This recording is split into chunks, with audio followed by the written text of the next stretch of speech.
What's good, Bless the Podcast? Welcome back, Gems. It's your boy Jared.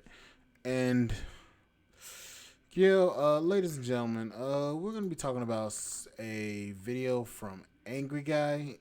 And I want to share this video because this video is actually something I haven't seen before. So what we're going to be doing is we're going to be watching it together. And, this is going to be about women facing extreme poverty as women avoid them.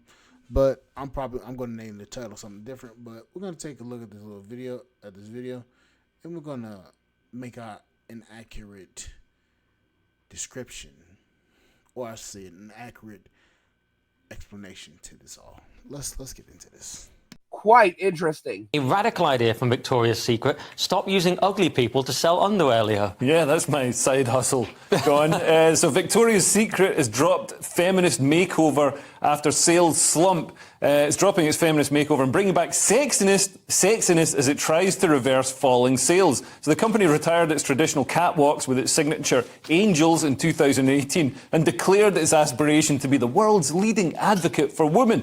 Well, it turns out women actually want to be objectified instead of lectured about body positivity. I think I'm speaking for the whole panel. So basically, Victoria's Secret were using larger models such as Paloma Elseler, I don't know, somebody, an Ali Tate Cutler, who are advocates for body positivity, and their revenue dropped 5%. Yeah, dropped more than that over the 3 years from 2020. So this year, 6.2 billion. In 2020, it was 7.5 billion. So that's a huge drop. They've Bud Lighted themselves. Absolutely. Yeah, exactly. That's the thing, isn't it? You go woke, go broke. Although some Totally. companies are so dedicated to it, they just do it anyway, and they can get funding from these ESG things and so on. These guys aren't dedicated to it. They got in a lot of trouble prior to this, and then they started panicking. And here's a brilliant statement. Sexiness can celebrate the diverse experiences of our customers, and that's what we're focused on. What does that mean? That means we're losing money, guys. Bring back the hot chicks. That's basically what that means. Stinks of panic. Try something else. They're having spokesmodels now. What's a spokesmodel? It's just a really bad idea, isn't it? A spokesmodel.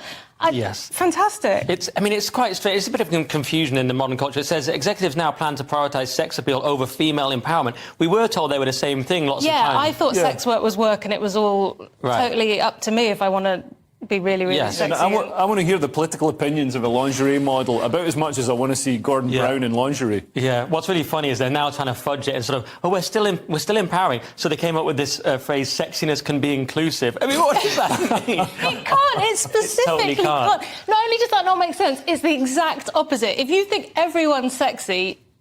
Right. And they're not. It's not a place to be inclusive. You should be exclusive. We've all seen The Devil Wears Prada. The fashion industry is the least inclusive, most elitist industry. And that's what it's supposed to be. That's what it's about. It's supposed to be aspirational and a fantasy. Right. You know, honestly, he used a very important word at the end there, fantasy, because these people are living in their deepest of delusions, believing that this is what people actually want, this is what men actually want, this is what women actually want. Guys, I've said this before, and I'll say it again. Nothing lasts forever. Nothing lasts forever. I said that women were going to say feminism got us everything that we wanted, and now let's fight it together. And that is essentially what we're seeing in society today. I keep on telling y'all, men are the prize. Men are the prize. And women, they don't want men to know that they have such value.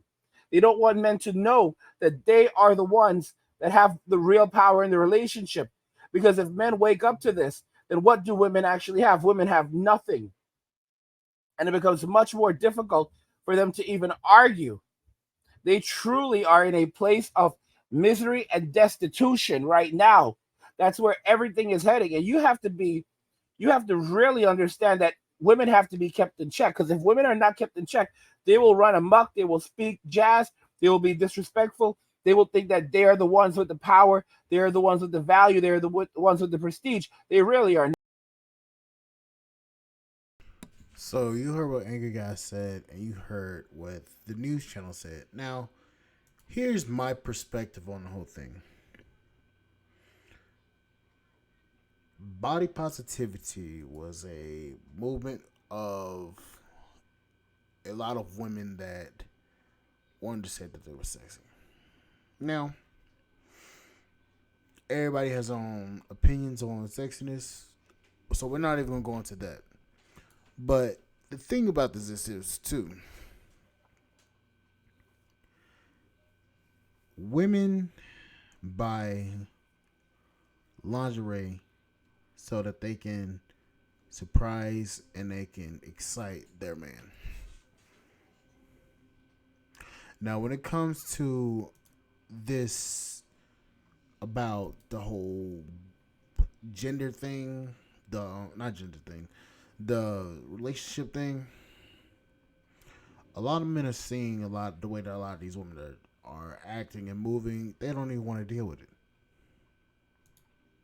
So, in a sense, these women have nothing really to offer these men except their bodies.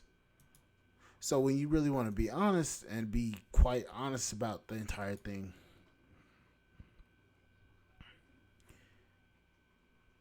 women have shot themselves in the foot through this whole body positivity movement and the whole feminism thing. And I mean, I'm asking you, what man was a feminist, a feminist? What man was a feminist? What man wants a woman that says to him, "Oh, I can do bad. I don't need a man. I'm strong, independent. I don't need a man." What man wants that? When it comes down to it, women need men and men need women. But men can survive without a woman. Women can't. Look at the Survivor series. Look at the different ways that men actually develop and build the world. Women can't survive without men. Simply. I'm sorry to tell you that, ladies. You cannot survive without men. We can survive without you. We can build. Sorry, shit. We can build. We can build a fucking house and keep it fucking moving. A lot of us are not trained for wilderness, but if we're out there in the wilderness, if we're out there in the wilderness, we could potentially survive on our own through our instincts. First instinct is, okay, I'm gonna need to build me a shelter. Build your shelter, build your fire, then food. Or food, shelter, and fire. Or it's gonna be in one of those combinations. Women are gonna be panicking. Ladies, you need us more than we need you. I'm sorry to say it, but that's the actual truth. We're seeing it with the companies. Women can't buy products from Victoria's Secret or from these different companies because they have nobody to show it off to, or they have a little online job. I'm gonna say it like that. So you don't know. I don't know. Maybe I'm missing the point here. I'll tell me. Anyways, like, share, subscribe to the channel, support the podcast, And Fire.com. I'll see you guys on the flip side, and I'll see you guys later. Bye, guys.